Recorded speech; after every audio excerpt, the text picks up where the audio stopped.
The indigenous are the holders of unique languages, knowledge systems, and beliefs, and possess invaluable knowledge of practices for the sustainable management of natural resources. One of the indigenous groups native to our Twin Island Federation is the Kalinagos. To learn more about their inhabitants, we are joined by Mr. Larry Armony on Good Morning SKN's Culturally You. Mr. Armony was a founding member of the Okolo Tegumentine Arts Theatre and also the St. Christopher Heritage Society, now the National Trust, a former general manager of the Brimstone Hill Fortress National Park Society, and is now a small farmer and a Calypsonian. Mr. Armony is, in essence, a historian and also my former principal. So welcome to Good Morning SKN. Mr. Armony, how are you doing today? Thank you very much. Thank you. All right, so the very first question that we have by way of understanding the Kalinagos is, how did they arrive in St. Kitts? There is evidence of human settlement in St. Kitts that goes back to more than 2,000 years before the present time. We don't know much about these people. They were pre-ceramic, that is, they did not have their own pottery.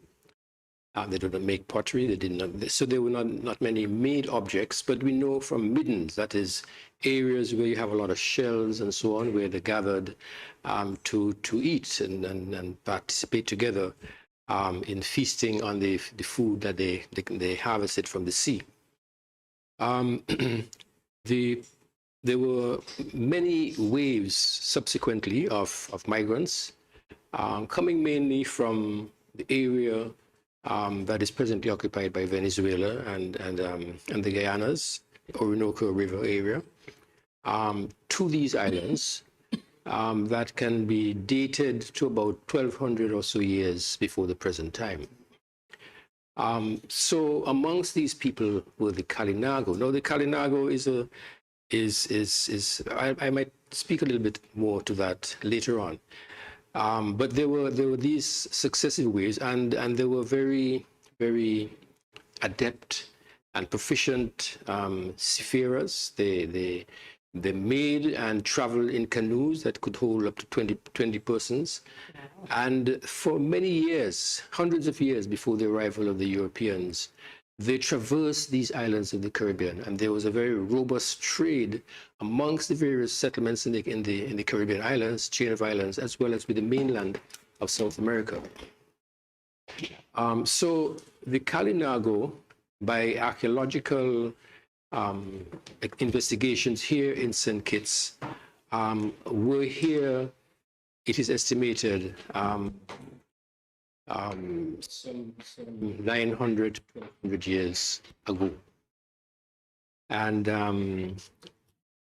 so that, I think, answers the question how they came here. They came here by canoeing, by traveling the ocean and the seas from South America, from the areas, as I said, presently occupied by Venezuela and Guyana.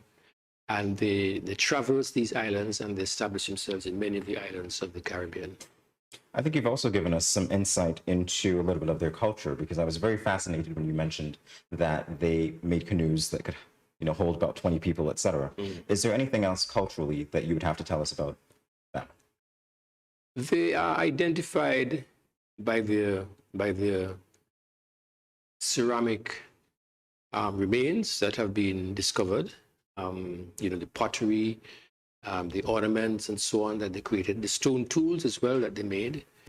And that is why we know that this migration, took place in the island at a certain time, because the ceramic remains are consistent with remains like that throughout the Caribbean. It is known as the Saladoid period, based on a place in Venezuela. So we know, that about the material culture. And of course, they're the petroglyphs. They're petroglyphs in the ravine at Pelham River, so-called colonial name, Pelham River.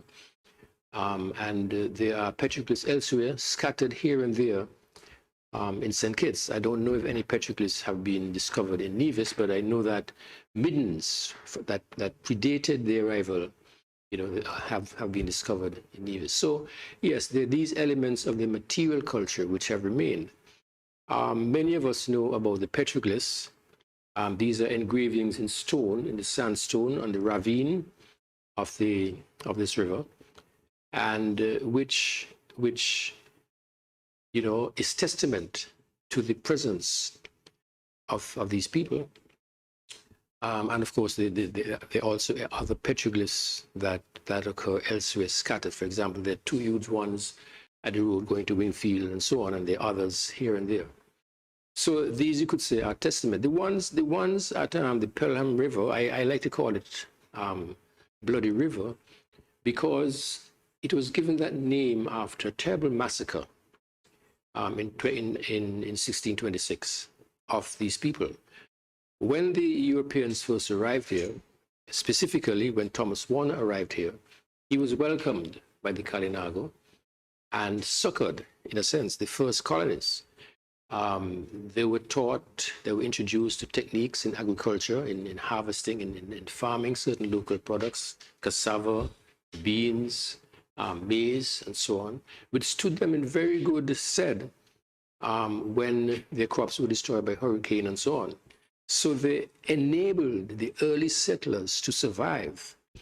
And they also taught them the techniques of fishing in fish pots. And that is one of the things that we have inherited today, the use of fish pots in harvesting coastal fish. But within 3 years,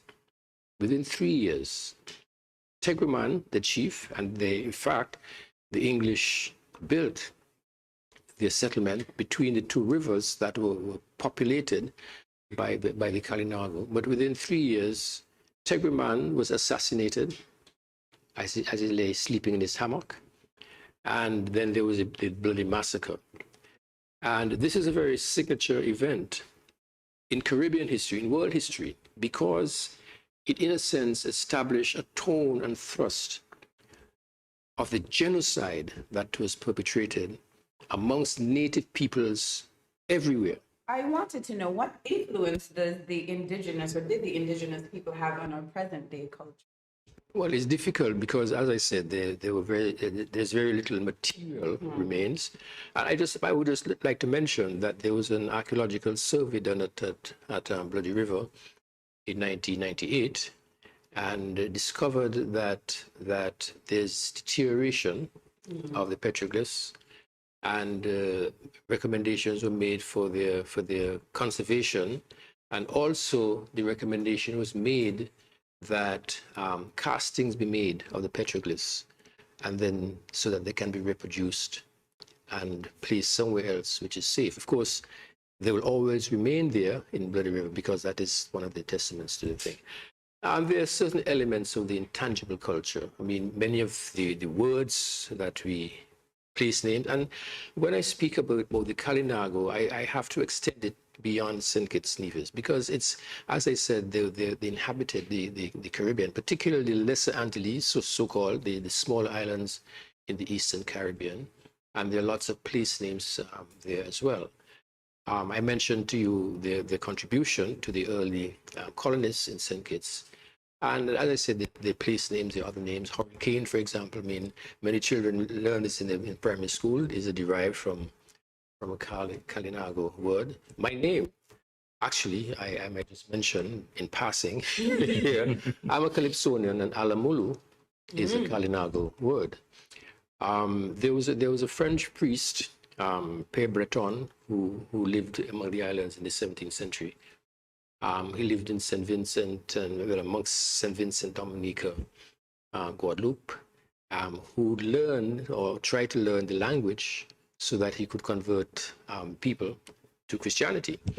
And so he wrote a book, kind of lexicon of Kalinago words, which I consulted, and I took some words from that book. And I gave my daughter, actually, one of those names. And my son, I gave him one of those names. So in a sense, those words survive. I survive now. And I gave myself, Alamolo means rainbow. And that is the name I gave myself. And talking about that, presently in Central America, in Belize, in Honduras, in Nicaragua, Guatemala, there are some people living there, descendants of so-called Black Caribs. These were shipwrecked Africans who landed on the coast of St. Vincent and lived amongst the Kalinago people. And they were joined, and even before they arrived, there were many runaway Africans, enslaved Africans who lived there. So there was a very vibrant and robust community of Black Africans living amongst the Kalinago, and they became a very great problem for the English and the French colonizers because they were resisting colonization.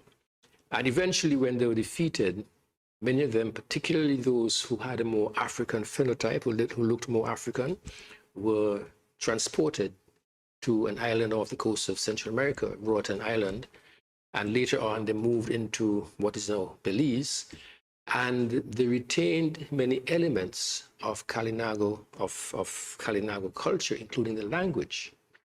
So they speak a language which is very much influenced, and in fact, structurally, it is part of the Kalinago language. So the Kalinago language survives today in Central America, in Belize, and not only that, but there are probably more Kalinago living in the United States than in Central America, because there's a lot of migration from Central America to the United States. So there are large pockets of Kalinago-speaking people living there.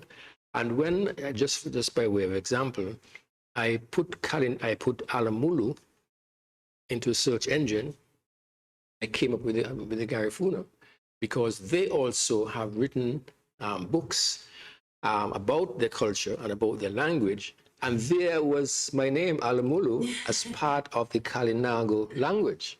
So the language, in a sense, survives. And I think in St. Vincent and Dominica, and to a lesser extent in Grenada, there are small, very small populations of Kalinago people living there today. But of course, the culture is much more integrated into the local culture.